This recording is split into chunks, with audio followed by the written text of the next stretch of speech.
Welcome, everybody, to this week's podcast episode for the Financial Freedom for Physicians podcast. I'm your host, Dr. Christopher Liu. And as you know, I talk about 4 different types of freedom: time, financial, location, health freedom. And I'm always trying to bring guests that are doing amazing things in their lives, helping others, trying to bring them across your path so maybe you can come away with inspiration, knowledge, something to empower you. So today we have a very special guest. Her name is Bobbi Kahler. She's one of the top 10 guests on Podmatch. And her mission is to help people lead their lives, not just live by default. And so that kind of ties into the mission of empowering people to take advantage and not just be at the whims of the economy or what the government is doing. And so I'd like to welcome Bobbi to the show. Welcome. Thank you. I'm delighted to be here, Christopher. Yeah, we were talking backstage and tell us, you have a very interesting story. I'm always interested in the comeback person. So tell us more about where you started and how you came to be. Yeah. Well, the comeback, I needed to come back. When I was 23, let's just say I did not have a very good year when I was 23, right? Everything went wrong. I was working 2 jobs. I was barely keeping my head above water. It was so bad. I was eating that tuna fish macaroni salad, I was eating like 5 times a week because that's what I could afford, And so it was New Year's Eve. And the other thing I should say too, part of this is I had not gone to college yet because my parents did not believe in education. In fact, I had to fight with my mom to stay in high school. So there it is. It's New Year's Eve. I'm 23 and I worked my 2 jobs. I went home to my little dark apartment and I thought, how did my life end up this way? How did it end up that way? And so the answer that came back to me is that your life is a reflection of the choices that you've made so far. And at first that wasn't very satisfying because I think in my 23-year-old heart, I really wanted someone or something to blame. I wanted someone to come rescue me. And in that moment, it's like, nobody's coming to rescue you. And even though, on one hand, you could say, well, that's not very hopeful. On the other hand, I thought it's super hopeful, right? Because that means I can do that for myself. I don't have to wait for someone else. I don't have to wait for, to be rescued. I can do that for myself. And I really thought, well, hey, if it's true, my life is a reflection of the choices that I've made so far. If I learn how to make better choices, I can get a better result. And that's what kind of started me on this path. I started studying self-leadership. I started studying communication. I started studying what we now know of as emotional intelligence. We didn't call it that back then, but that's what it was. And, eventually it led me to make some big changes. I put myself through college. I went on to get my master's degree. I paid for it all myself.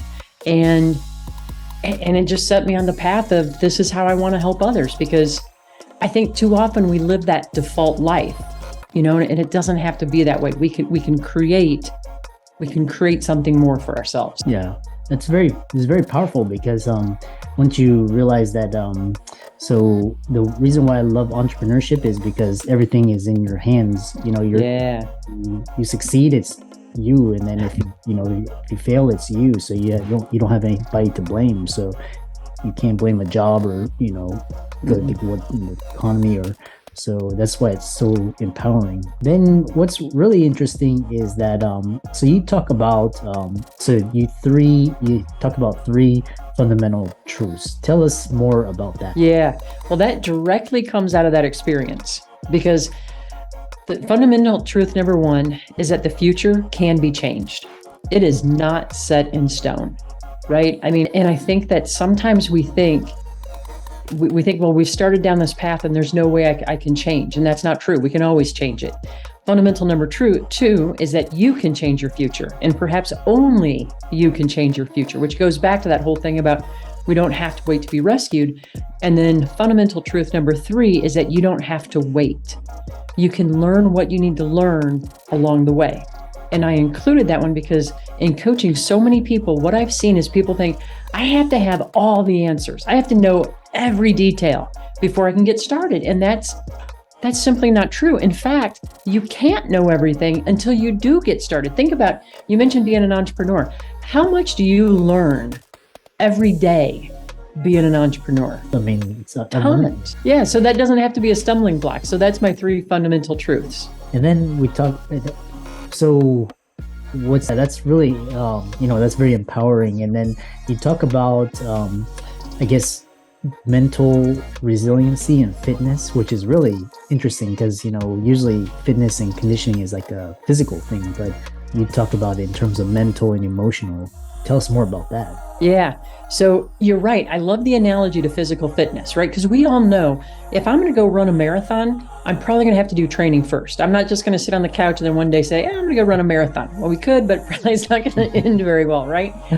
But with mental fitness, and mental fitness is different than mental health, right? So mental fitness is, researchers define it this way. It is our capacity to respond to life's challenges and opportunities with a positive mindset rather than a negative, neutral, or stressed mindset.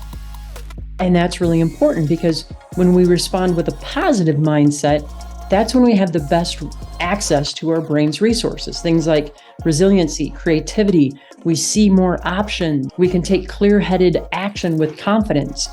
Mm-hmm. And that's why it's so important that we build mental fitness. And it's something that can be built. It's just a lot of us have never heard of it.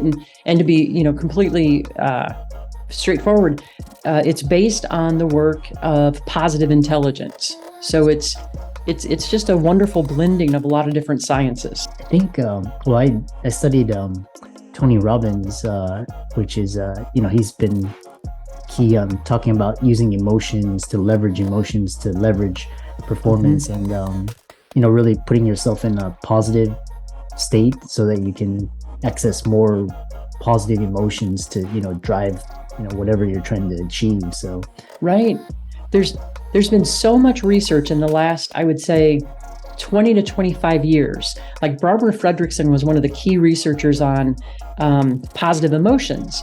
And she said that when we put ourselves in positive emotions, on our brain, it has what she calls a broaden and build effect.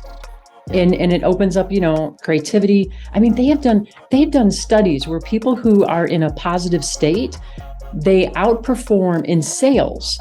They outperform their peers. They outsell their peers by 40%. Oh, wow. And they've done things around studies around, people are better negotiators. So it's really, it's very, very powerful, that science. Sometimes clients, they talking about positive psychology, but then, sometimes, they're on a good streak but maybe they hit a hiccup and they get stuck. How do you, I know that's the problem, the stumbling block. How do you get unstuck and just move forward quickly? Yeah.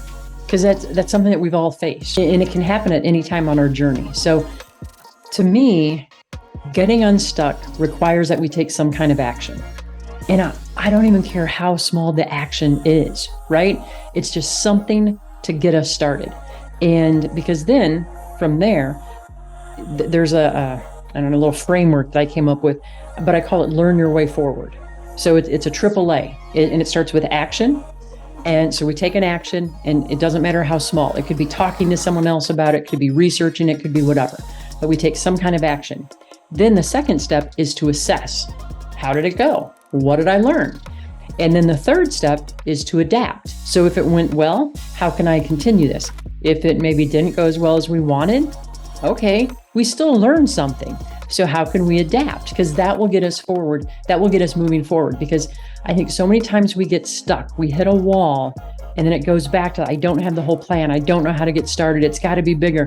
And sometimes it can be just the simplest action that will move us forward. But I always say that action is the antidote for despair, because it gets us started. Yeah, I think what's really interesting is I think Paul Graham, and he was talking about, especially with startups, and you're dealing with the unknown, but then he was saying, action produces information. And yeah. So, and could be wrong information, but at least you take action, and then it snowballs. So that's right. I'm writing that down. I love that. And then what is the one trap that just keeps people stuck, that just they can't get out of it? They just hang-ups, what is that trap? Yeah. Well, one of the big ones is that, what we've talked about in terms of I have to have the whole plan. The other one that's probably just as big is, and it's related to mental fitness, And that is the stories we tell ourselves. If you want to call those, some people call them self-limiting beliefs. Sometimes we call them those patterns that we fall into. But think about how many times someone is about to take action, and then that voice of doubt shows up and says, yeah, but are you sure you can do it? Or what will other people think? Or what if you fail? Or there's 1,000 things that might say to us.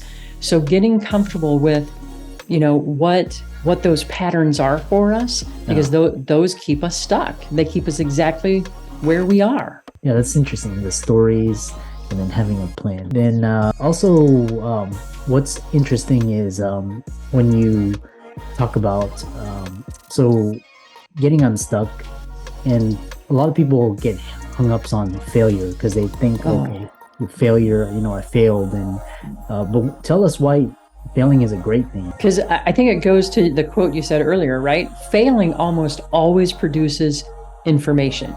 And so there's that. There's also, I love cross-country skiing. So this is a good metaphor for it, or an example, because I grew up in the Midwest in Illinois, where everything's super, super flat. Mm-hmm. And then we moved to Colorado to 9,000 feet. So we're way up high in the Rocky Mountains. We're right outside Rocky Mountain National Park. So nothing's flat there. And I remember the first time I saw some of these hills, I was terrified. I'm like, I'm not going to ski down that. You're nuts. I'm going to fall, Yeah. But when I ski down those hills, even if I fall, I learn something, right? Because I learned, oh, you know what, here, my technique was wrong or whatever it might be. So it helps me learn. But the other great thing about failure is that it expands my comfort zone, right? Because think about it. If the worst thing that I think is going to happen is I'm going to fall, and then I fall and I survive, it's not so scary anymore. So it makes it easier to take on the next challenge. Yeah. And one of the things I had a ski instructor tell me, and he's a former competitive cross-country skier.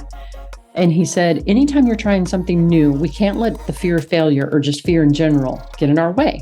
And he said, so don't try it once, don't try it twice, a minimum 3 times. And I'm like, why? And he said, the first time is to prove it to yourself that you can do that thing. The second time is to kind of bring some normalcy, like, okay, it wasn't a fluke that I made it down the hill. The third time is that's the earliest time when you can start to evaluate, did I like that experience? Because the first 2 times you're probably petrified. But I thought that is really great advice, not just for skiing, but for a lot of the things that we do in our lives. Don't just try it once. That's not a real try. Like, really give it a real try. Yeah. Like putting yourself out there, making yourself vulnerable, just going all in, even if you fail, not being dependent on, what happens, being, So. Just because you're going to learn, right? I mean, you're going to learn, and learning is never failure. Yeah, exactly. So you brought up an interesting point was, the worst that could happen. And what's really interesting is, these days we hear about the great resignation and great reshuffle. Yeah. And, I think COVID had a positive effect because, the people were like, oh, if I'm locked up in my home, and, we can still survive this, how bad can it get? So people are taking risks and starting their own companies and pursuing their dreams, and they're like, okay, it can't be that bad, so I'm gonna quit my job and try something new. And so it's really, what you're saying really fits into that. Yeah, because think about it, if we survived that, Yeah. Plus I think that COVID gave people a great place to kind of pause and reflect and say, what's important to me? Yeah. And I think that's a good thing. Yeah, out of turmoil comes beauty, and beauty from your ashes. So that's right. This has been a really fascinating conversation. I'll conclude with this kind of this final question was, we talked about some of the key events in your life that set you on this path, and looks like you had when the doctor told you had a 3% chance of a full recovery. Tell us about that and kind of close it out there. Yeah. So that was back in 2003. I got sick, I collapsed, and it took It took 18 months to finally get a diagnosis. But yeah, at one point, the doctor said to me, he's like, based on what we know so far, you probably have about a 3% chance of a full recovery. And I remember saying to him, because I'd always been a runner, and I remember saying, well, when can I go for a run again? He's like, Bobbi, he said, you might have to accept that your days of being an athlete are over. And I thought, no, I've always been an athlete. I will always be an athlete. So when he said that about, 3% will experience a full recovery, the way my mind heard it was not that 97% wouldn't, but that 3% would. So I thought, well, then I have to learn what those 3% did, or I have to find a doctor who can help me. And eventually I did. She's like, I've seen this before. She said, it's not going to be a fast recovery. It will take at least 2 years. But she said, you can recover. And it was extremely powerful. And it taught me, man, did that teach me a lot about myself. When you go through that kind of challenge, you're really introduced to who you really are. Oh, yeah. Yeah, it sort of strips through everything and just lays everything out there. And that's, and I know a lot of people are inspired by your story. I know you do a lot of coaching, and a lot of my audience are women executives, entrepreneurs. How can they follow you, contact you, follow you on social media, and work with you? Yeah, thank you for asking. So I have my website. It's just www.bobbikahler.com. And then on LinkedIn, I'm very active on LinkedIn. I do quite a bit of posting there. I try to share at least 3 times a week because I always want to have content around how can we get unstuck, how can we create new options for ourselves, and how can we move forward faster. And so those are the best ways. And then, of course, I have a podcast as well. If someone wants to check it out, that'd be terrific. And it's just Unyielded, thriving no matter what. Excellent. Yeah. And thanks for sharing all that. And for all the audience out there, all of Bobbi's resources will be in the links and show notes. And thanks so much for such a insightful conversation about mental fitness and resiliency and just thriving under any situation. So we look forward to hearing about your success, and we'll leave it at that. Thank you.